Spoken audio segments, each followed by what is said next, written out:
Dr. Hussain Abbas is a distinguished professor of international relations at the Near East South Asia Studies Center, National Defense University in Washington, D.C. He serves as a senior advisor at Project on Shiism and Global Affairs in Harvard University's Weathers Head Center of International Affairs and the senior fellow at the Center of Global Policy.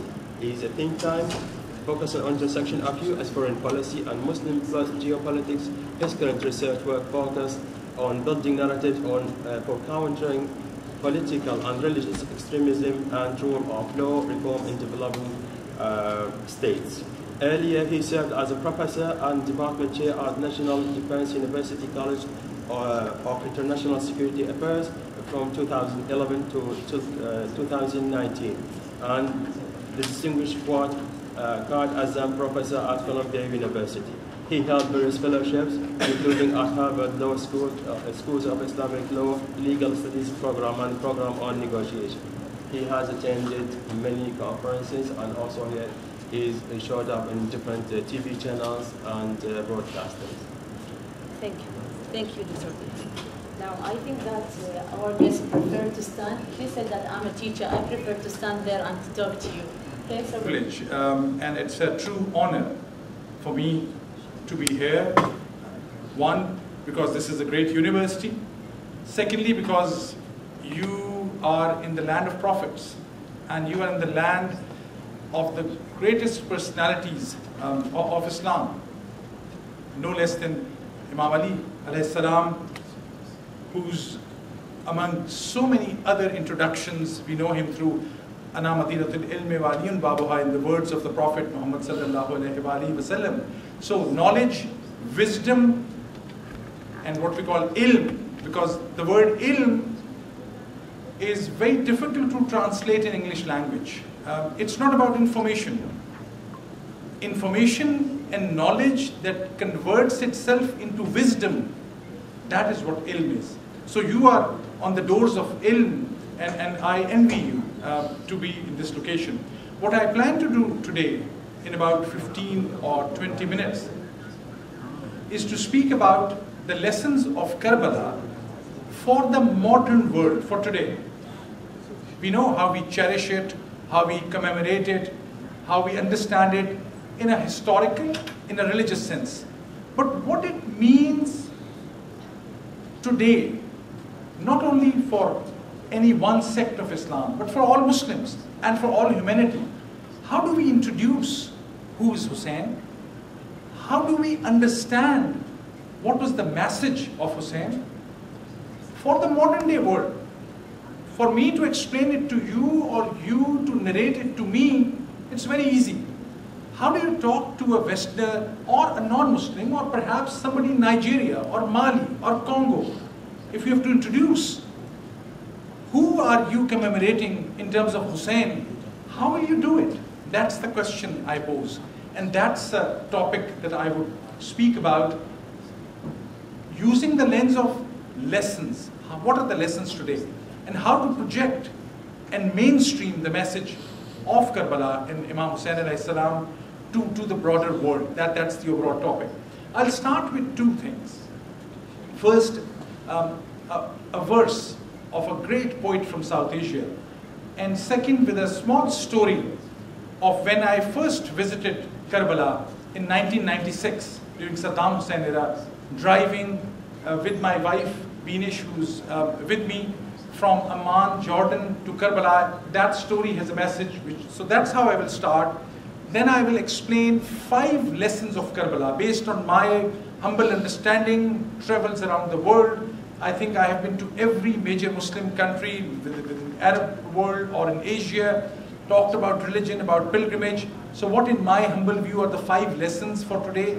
And then I will give 5 recommendations from a scholarly perspective on how we can project that lessons. The lessons are good to understand, but how we convert those lessons into actionable items as scholars, as students, as believers also.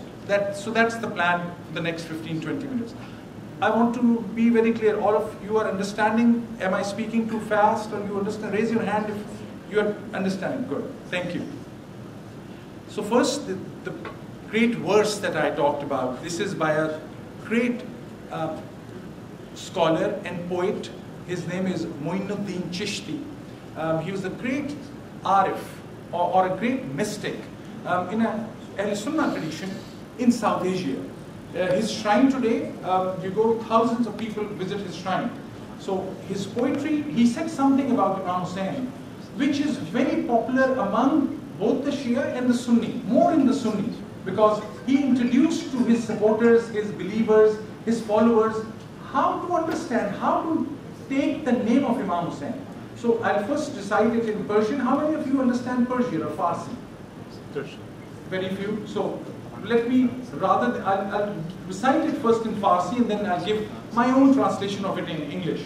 He had said, Shah ast Hussain, Badshah ast Hussain, Din ast Hussain, Din Panah ast Hussain, Sardad Nadad Dar Daste Yazid, Hakka ke binaye la ilah ast Hussain. And the translation is, King is Hussain, King of kings is Hussain, the faith is Hussain, the savior of faith is Hussain. He gave his head, but not his hand to Yazid. If truth be told, the foundation of truth is Hussain. So this was his beautiful message. Now relaying it to the story I wanted to mention to you.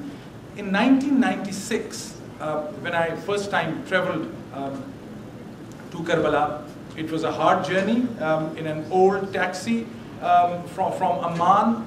We had loved Najaf and Karbala. Me and my wife we had our wedding, I think 40 days or 2 months before that event, when we decided we have to go to Karbala and Najaf. And I remember I've grown up in a mixed family. As a scholar, my identity is as a teacher, but I'm trying to explain, I come from a mixed background, a Sunni mother, a Shia father, also in my in-laws, and my wife's tradition was also a mixed tradition. So we were really looking forward to be in Karbala. And when I reached the shrine of Hazrat Abbas alayhi salam, can you guess what was the total number of people who were inside the shrine? 10. I'm talking about February or May 1996. 10 people, maybe 12. So my heart sank. I had seen many shrines of so many mystics and scholars and poets, and I was expecting I'll go and I'll see thousands of people. We moved to Imam Hussein's shrine, there were some more people, maybe 40 people. And I compare this when I came for Arba'in 4 or 5 years ago, and there were these countless number of heads and people, millions. So how do we understand? What's the difference between the two eras? The difference is there was a dictator, an autocrat, and an oppressor. And the message was, he did everything that he could. I have interviewed so many people in Najaf and Karbala who said, our families were thrown out of Iraq by Saddam Hussein. But the resilience, it's resilience of the people of Iraq also, but more so, it is the resilience of the idea. The idea and the mission statement, as the professor, our chair, had very nicely said, it is about a project, it is about a process, it is about a strategy. It's not a simple thing of sacrifice. There is a huge meaning embedded in this idea. So what is that idea? I'll come to that now. But for me, it is, I at times fail to reconcile those two visions. The shrine of Abbas with 10 people, because Saddam Hussein said, I will not allow people unless it is a Friday or unless there's a day, and everyone was quiet. No one was chanting Ya Hussain or anything. And I remember still, we went to Bain al-Haramain, and me and my wife, because we had traveled a long way, we wanted to eat. There was no restaurant. This is 1996, maybe the young kids, you were not born then. There was nothing to eat in that Bain al-Haramain. We requested one lady, and she did a great favor. She asked us a question to me and my wife. She took us to a small house and she cooked 2 eggs for us. Then I remember, and I'll come to the message, but I want to salute the resilience of the people here. I had little money to give for sadaqah or something some friend had given us. So me and my wife said to our cab driver who had brought us from Baghdad, we said to him, can you take us to any poor family? He took us to a street. And then we saw that in a street, this is just behind the shrine of Imam Hussain today. In the shrine, behind the shrine, there were women and children who lined up outside their houses. There were like 20 or maybe 30 houses. And we said to him, who are these people? They said, no, these are all the women whose husbands have been killed and butchered by Saddam Hussein, because he said that this is the street from where some Iranian spies were kept. So they came, the security agencies came, they killed every man in the street. Because he thought we have some money, so whatever little we could do. But me and my wife can never forget that moment. When right behind the shrine. So the reason I'm mentioning this as an introduction is, what inspired those families to still chant, Ya Hussain, Ya Hussain? It's not just a sacrifice. It is something very deep. The love of Ahlul Bayt is not religion alone. It is something far more deeper even, I would argue. What that is, now I come to that in my humble view. As you know better than me, Imam Hussain was the custodian of the spirit of Islam. That's why it was important. It was not mere one grandson of the Prophet. He was the spiritual custodian of the times. And when he had challenged Yazid, he had not challenged Yazid only as a leader. He had challenged the whole ideology that was behind the idea of Yazid. Yazid was not one man or one individual or one oppressor. It was a whole ideology which had creeped up within Islam from Abu Sufyan to Muawiyah, and there were so many of their supporters. It was challenging that ideology that was so central. So what are the lessons? And these are the messages I know very well, that each one of you know well. But I think this was important for me to set the stage. And think about the question, why such a huge event is commemorated by you, but there are many Muslims who don't know about it. Some deny it. There has been recently a very popular Indian Muslim scholar who, Zakir Naik, if you go to his website, he has millions of followers.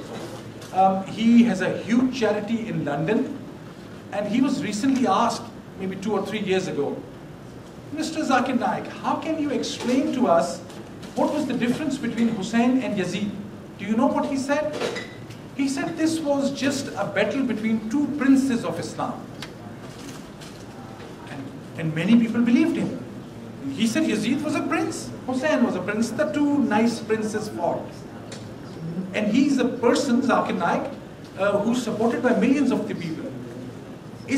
Should we think that all those people who support Zakir Naik, for instance, necessarily like Yazid? No. I would argue they are ignorant about Hussain. That's why they listen to the idea. Why are some Muslims ignorant about Hussain? It is because those who are the followers and believers of Hussain have not reached out to them. The message of Karbala, the message of Hussain, has not even been presented to so many Muslims. So, yes, those who don't know are at fault, but I would respectfully say, those who know have also maybe failed or have been inadequate in presenting the message of Karbala and the message of Hussain. Now the 5 lessons that I want to talk about. The first and foremost, the message of Karbala for the modern world today, and if you are asked in, let's say, in France, in Egypt, in Mumbai, in Jakarta, that you are wearing the black dress or you're holding a flag of Imam Hussain, and someone asks you, who is Hussain? How will you respond? The first response should be that the idea of defiance against tyranny, against dictatorship, against autocratic rule, against oppression, is Hussain? Hussain was not merely challenging Yazid. Hussain was defying the idea of tyranny and imposition of any kind. And how was he challenging that? Was it that he took out his sword and he said, I'm ready to fight? No. Imam Hussain started off by raising questions. He was challenging Yazid through knowledge. He was challenging Yazid through his narrative, which was politically incorrect. At a time when everyone was scared of the state. All Imam was doing was saying, what you are doing is wrong. He was defying, challenging. So if anyone asks you, anywhere, maybe a non-Muslim, maybe our Sunni brothers and sisters, maybe from some other sect, who's Hussain? The first answer should be, Hussain is a symbol of defiance against tyranny, oppression, and autocratic rule. Secondly, the identity of Hussain's lovers and followers, first and foremost, is their stand for egalitarianism, their stand for justice, and their stand as those who pursue truth. However, and this happens to me many a times, when I explain to my American friends or somebody else, I was in Karbala, such and such person is Shia. They said, oh, the Shia, those people who do Mata. And I said, oh, yes, that's one of the rituals. Most people in the world today, those who don't belong to Islamic religion, they understand the lovers and supporters and followers of Imam Hussain not through the mission statement, but through ritual. I'm not saying ritual is wrong. I do it without saying, Ya Hussain, my religion is not complete.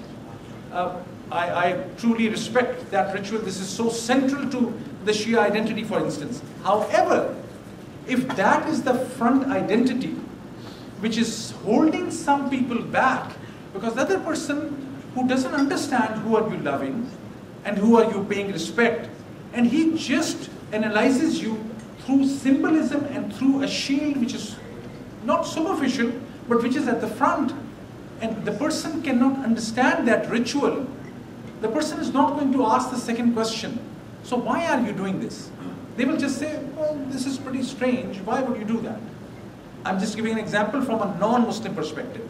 So the lessons for the modern world today, if you have to explain after the idea of defiance, you have to present the idea of Imam Hussain, it is that he stood for principles. He stood for principles which were principles of justice, fair play, and equity. The third point, which I must say I had the great honor of interviewing, and yes, last night I was sitting with Ayatollah Muhammad Sayyidul Hakim, one of the 4 marjas in this great town, and I asked him, I said, Sayyid, I was interviewing him, I'm writing a biography of Imam Ali alayhi salam for the most important or biggest American publisher, university publisher, and it was very kind of him, he gave me time, and I said to him, I have to leave because tomorrow morning I'm going to the University of Kufa. And I asked him, I said, Sayyid, I'm giving a lecture on lessons of Karbala. I know all the traditional stuff, everyone knows about it. Can you give me a message? Can you give me something which is very unique that I mentioned in my lecture? And he said something so powerful and so beautiful that I made it my third point.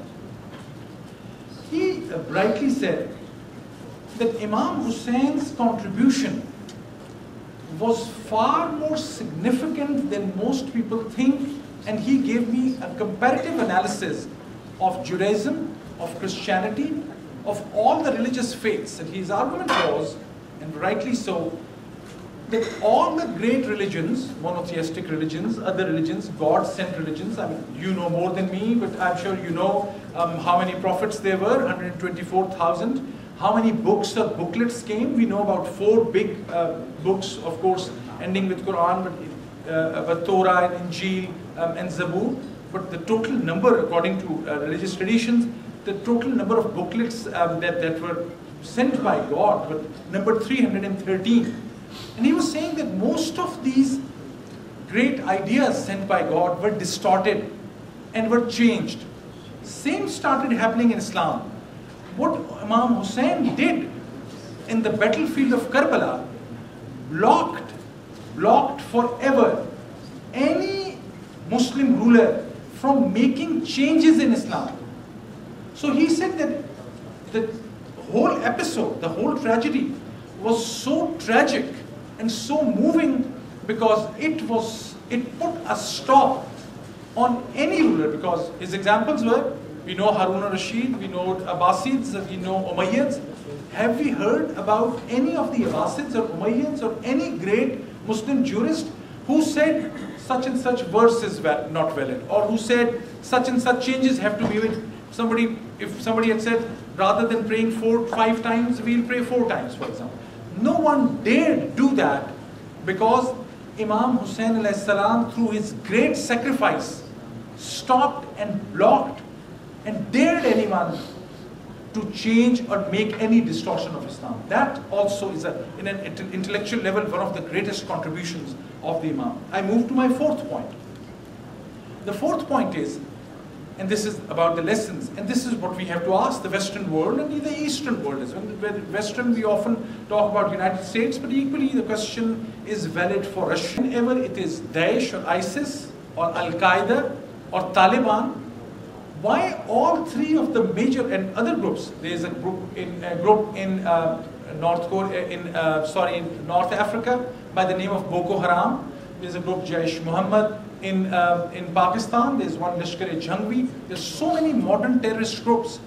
All the modern terrorist groups that we have in the Muslim world have at their core a very sectarian and anti-Ahlul Bayt message. And that's a question for us to think about. And this is in terms of message of Karbala.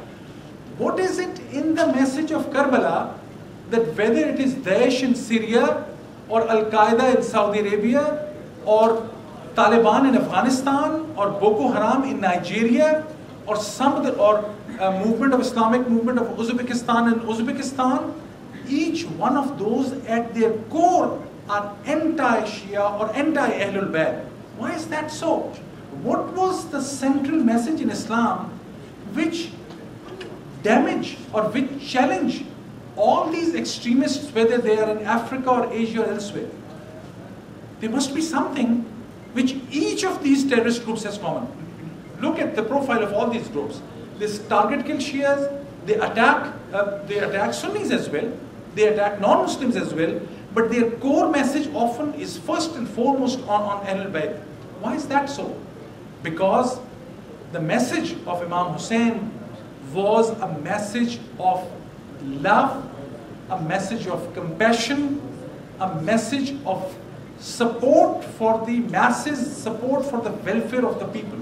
I often mention, you pick up Nahj al-Balagha or any of the great sermons of Imam Ali, you will be amazed. I was recently doing a small book which is available, which I'll be happy to send to your Professors Heather or anyone else, and they can share it with you because it's in PDF. This is me and my wife wrote it, called Ali ibn Abi Talib on Leadership and Good Governance, where I collected every statement of Imam Ali on governance and leadership.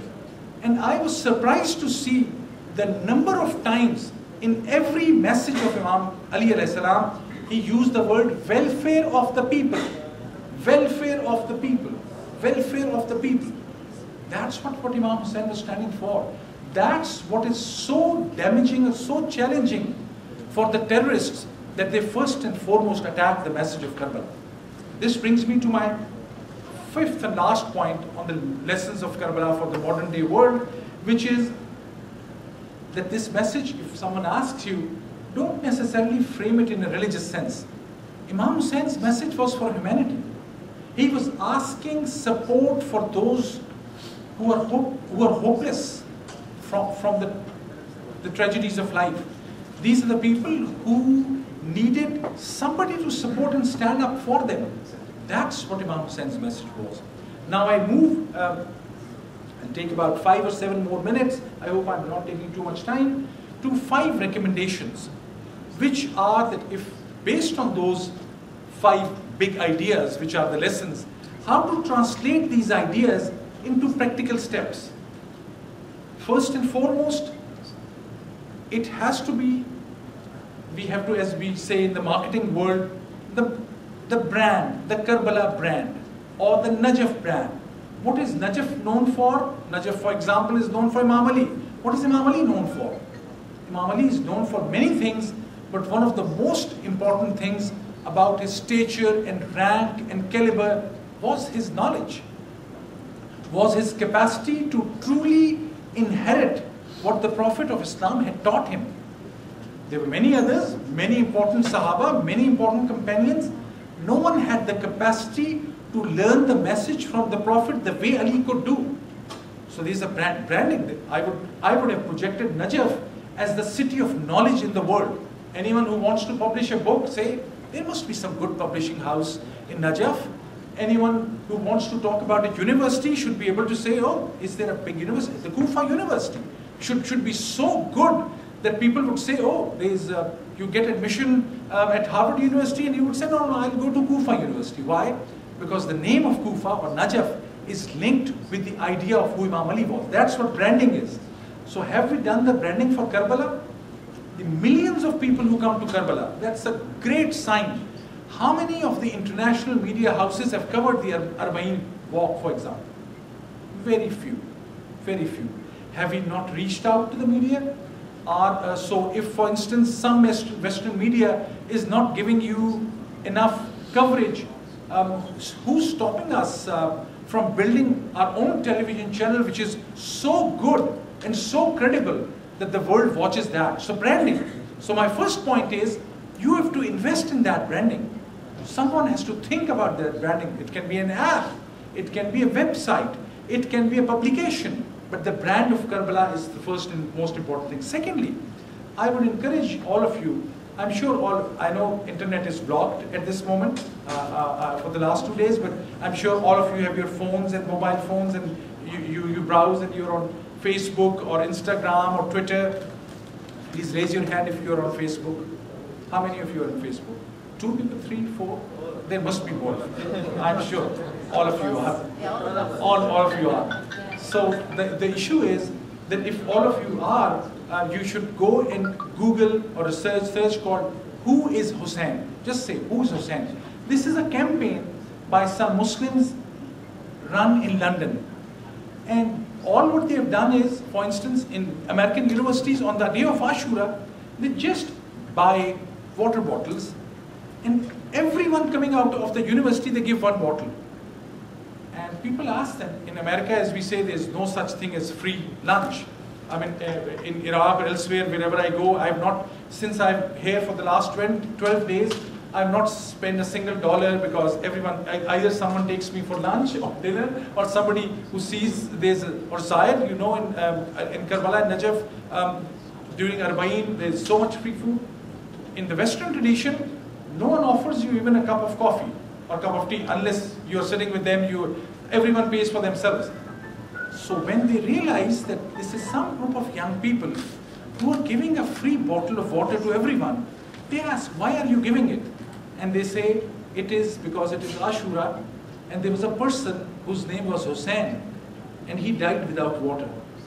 And the person gets surprised, why he died without water? And then you have a chance to explain the story. So why was Hussain and his kids not given water? Smart, very smart strategy. So they started with this idea, and now it is a global idea. Who is Hussain movement? Every major city, in London, in Paris, in Washington DC, in other places, they have their own small committees. Who is Hussain? And they are talking to people who are not Muslims and trying to tell them, there's a small strip. I had a very humble role in writing the manuscript, or writing the title. So there's a water bottle has a label. You take the label off, there's just 5 lines about who was Hussain.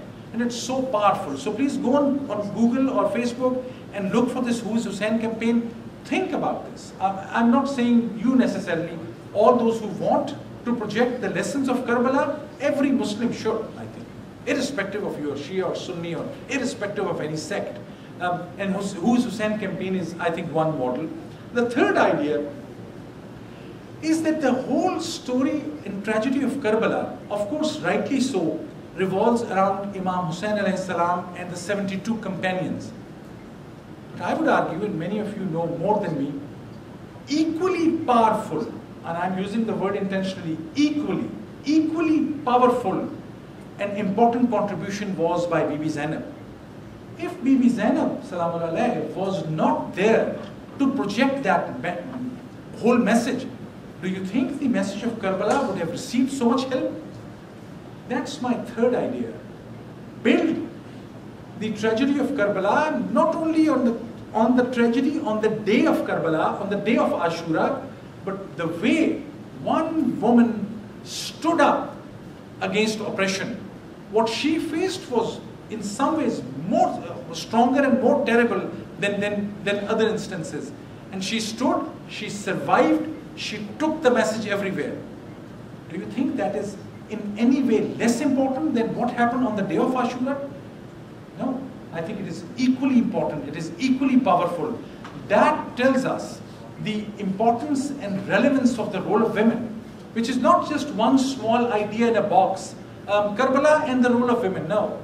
Karbala is Hussain, and Karbala equally labeled is Zainab. And that, and I'm not being untruthful, and I'm not asking you to distort it. I'm asking you a question.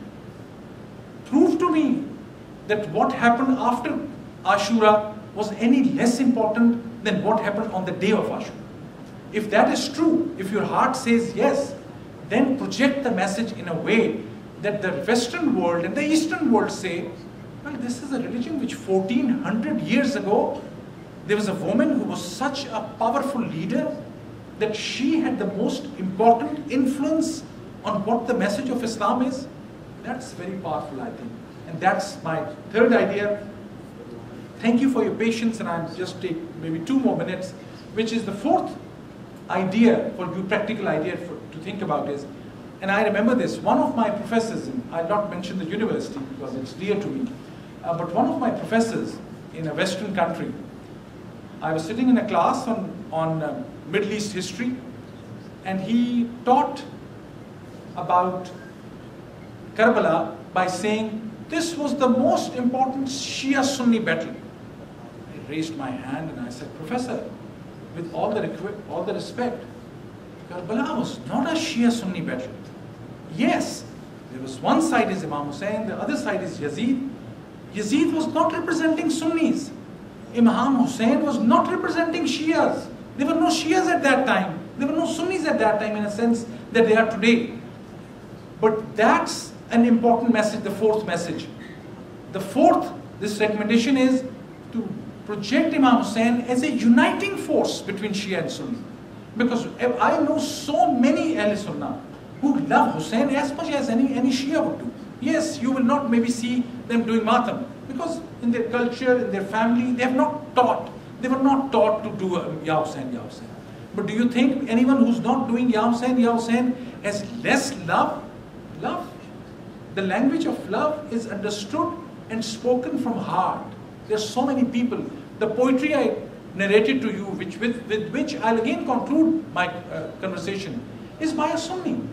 Is equally moving as it would be from a Shia. So that's the fourth point. Imam Hussein's legacy is a uniting factor between Shia and Sunni. That's the only way to defeat sectarianism. My last point, Karbala teaches us, and this is the recommendation we should think about, to be accountable.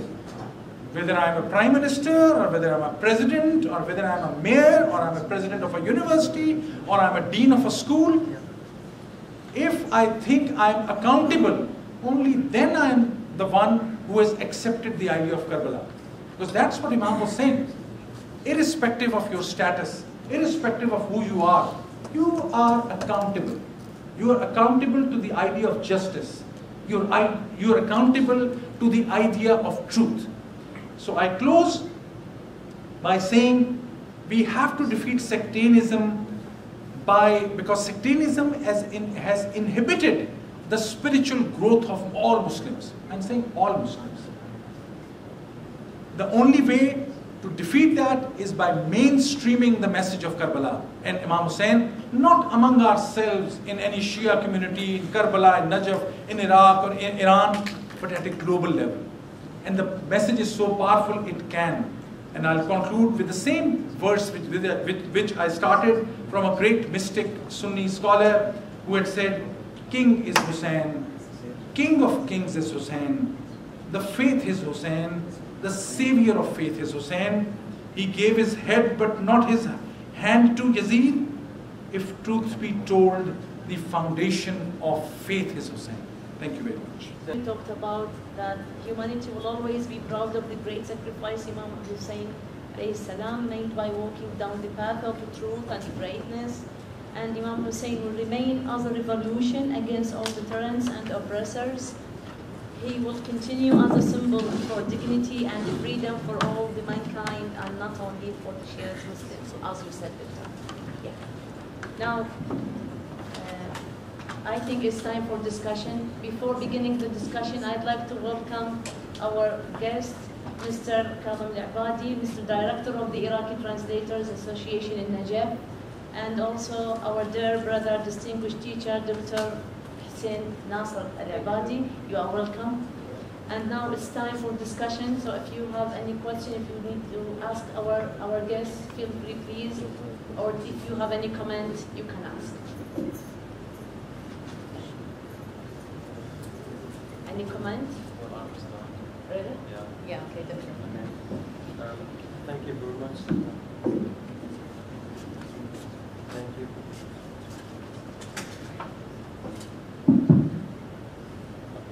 Thank you very much for those provoking presentations. It was excellent and it was a great start for the year with Dr. Hussain. Thank you very much.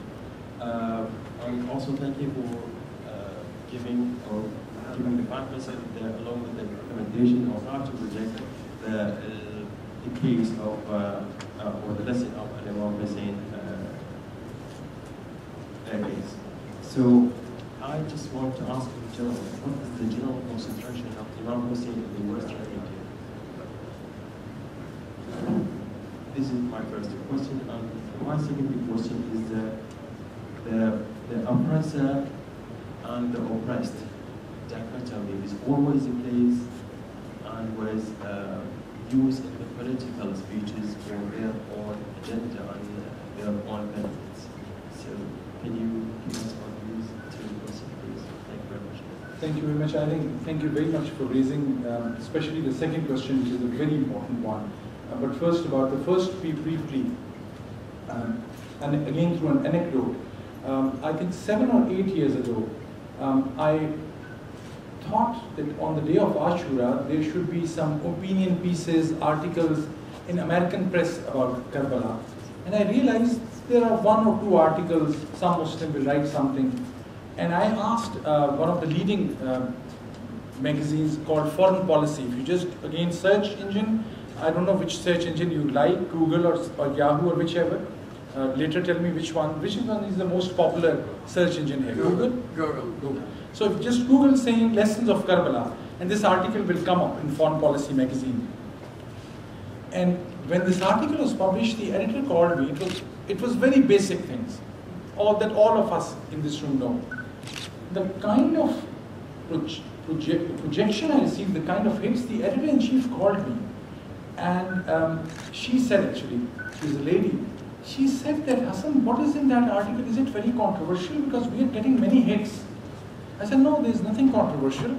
I'm not using any controversial idea. I'm just saying what happened on the battlefield of Karbala. This is 1,000-word article. And I realized maybe we are not mentioning because people don't know. So my answer is from this anecdote, people mostly don't know. And in the Western tradition, at times in the Christian tradition, and I say it with respect, the projection that even our Prophet ﷺ received was at times very twisted. Why? Because if in the Western tradition, if Christians and Jews start thinking that Prophet of Islam, Prophet Muhammad ﷺ was a great human being, then why would they not convert to Islam? So even the projection or the image of our Prophet is not as it should be. So Imam Hussein's, of course, it's very important. Those who learn and read about it, they, I think, really start respecting him. I'll give you a quotation from Gandhi. All of you know Gandhi, the great Indian leaders. I'm from Pakistan originally, so we don't like Gandhi, but that's besides the point. I think he was a really great leader because he was always talking about non-violence. His famous quote was, in fact, if you go to Washington DC, you go to Paris, you go to Germany, you'll find his statue, because he's known as somebody like Nelson Mandela and others who stood for non-violence. He said, and I'm quoting, I'm opening my file because I want to give the exact quote. Gandhi had said, I learned, this is inverted commas, his exact words, not my words. He said, I learned from Hussain how to achieve victory while being oppressed. So people who have, Nelson Mandela also said that one of the personalities, Nelson Mandela, the great South African leader, Nobel Peace Prize winner, so those leaders who learned about Hussain, they love him, I think. But most people, if I dare say, don't know. But the second question you have is more important, I think, which is, this has a way which has been used and manipulated in Islamic history. Abbasids did the same. Abbasids were the first one who misused, manipulated the idea, because they came across as we are the lovers of Al-Bayt. And we know what they did. They were not the lovers of Al-Bayt. They were just political manipulators who used this. And that tradition, unfortunately, also continued. Because it is, that's a way, I don't want to get into the current politics, but that is how it is being used also. Against foreign powers, against local powers, there are some good parallels. So I think the best way is to focus on the principles. Yes, if someone, whether a Shia or a Sunni, wants to impose something on you, I would argue if you are performing a ritual of Islam out of your own free will, out of your love, it is your heart, I think that's the way it is. The day I will start imposing, like it happens in Saudi Arabia. I was 2 weeks ago in Saudi Arabia, and it happens always. The time of prayer, okay, all the shops shut down. Many people stand for prayer immediately. I think most of them don't even have wudu at that time. But they do it because I said, oh, 2 p.m., it's prayer. Close your shop, stand in prayer. That's imposition. They're also using the idea of religions. Anyone. There can be Muslim countries where somebody is forcing it upon you. Anywhere where it is imposition or forceful imposition, irrespective of which sect it is, that is wrong. And I think that is, in my view, one of the messages of Hussain. But you're right, we have to be very careful in seeing we should not allow anyone to misuse and use it for political purposes, irrespective of what sect or faith they have. Thank you, sir, for that question. Thank you, Doctor. Any more questions, please? Okay, I have a question, if you don't mind. Yeah, I'd like you, Doctor, to say something to our young generation.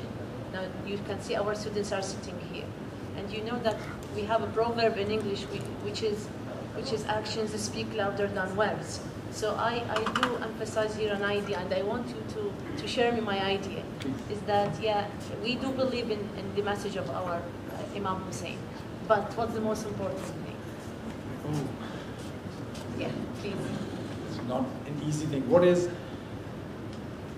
the most important thing? I think the most important idea of Karbala is, in Imam Hussain's, is that if you have something on which you are totally convinced, and if there is something on which you have supreme confidence about the truthfulness of that idea, then you should not think, when you have to support that truth and that conviction, then you have to be totally selfless. The biggest idea of Karbala, in my view, is selflessness. Imam Hussain could have thought, I am the grandson of the Prophet, I am going to be the one who will spearhead all the people in Jannah. He could have said, I have my family, I could leave my family behind in Medina. He could have said, I have children, why am I bringing children in the desert? But he had decided, because his conviction was supreme, he didn't keep anything to himself. He sacrificed everything. To me, that was the most, I can't think of any event in the world history where someone was so selfless, someone was ready to sacrifice everything. So my message for you is, whether it is your passion, whether it is your education, whether it is your service to your people, I think the people of Iraq need new young people who are educated, because the whole world comes to you. On Arba'in, on other events, the whole world is coming to you. Now non-Muslims have started coming. I in America met 2 priests, one Jewish and one Christian, who came, and actually I will send their links to Professor Hussain and yourself. You'll be amazed. They were crying when they went back. They remained Christian. They said, what a great man he was, because what he sacrificed everything. So for you, if it is your education, if it is your mission, the global world is close to you. Other people go across different parts of the world. You are lucky. The world is coming to you and the whole world will come to you. So if that is your mission, then don't keep anything with you. Selflessness means total dedication. Whether at this moment your total dedication should be education. You should excel whatever subject you are. If you are in your profession as a teacher, that should be your end of your life's meaning. I think that's the most important message of Thank you, Doctor. Thanks a lot. Thank you. And I'll also, with your due respect, leave early only because I have a flight from Baghdad to catch, to go back to another destination. Yeah. I would have loved to stay till the end, but it is not as I don't want it to be seen as disrespect, but I have to leave because otherwise I'll miss my flight. We hope that you